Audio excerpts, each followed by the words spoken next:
Et salut à tous, c'est Mister Cyclisme, bienvenue dans cette nouvelle vidéo. Aujourd'hui on se retrouve pour une preview de l'étape de demain, qui sera entre Cusset et le Montbrouilly.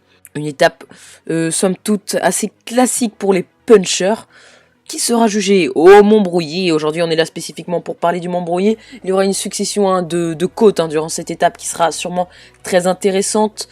Elle sera jugée au Montbrouilly, qui sera donc grimpée 2 fois, car cette étape se finit sur un circuit. Le Montbrouilly est un petit col, une petite côte, donc qui mesure 3 km à une moyenne de 7,7%.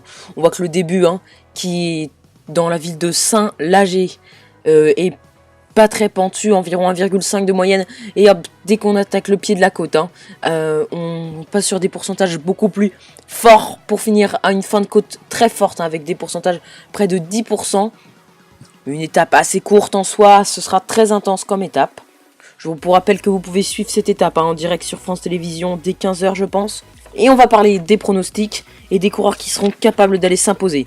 Alors d'après moi il y a Richie Porte notamment, Alberto Contador, Rafa Majka, Tom Dumoulin, on l'a vu qu'il se débrouillait très bien sur les petites côtes comme ça pendant la Volta, Romain Bardet très à l'aise, Tony Galopin, et oui le français lui aussi très à l'aise, Philippe Gilbert le belge, champion du monde en 2012, qui a déjà gagné 2 grandes classiques ardennaises, Simon Yates, qui a fait du vallon sa spécialité contrairement à son frère Adam, Rui Alberto da Costa, champion du monde en 2013 sur du vallon, il est très très à l'aise, Arthur Vichot, lui aussi champion de France sur du vallon.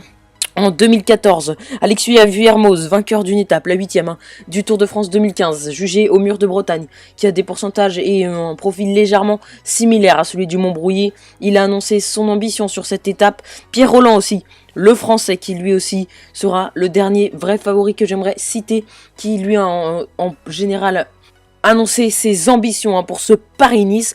On a aussi des petits outsiders comme Paul Martens, Nathan Haas, Nicolas Roche ou Luis Meintjes. En tout cas, ça risque d'être une étape palpitante. Voilà les amis, c'est déjà fini pour cette petite vidéo. On se dit à très bientôt pour de nouvelles vidéos. Salut!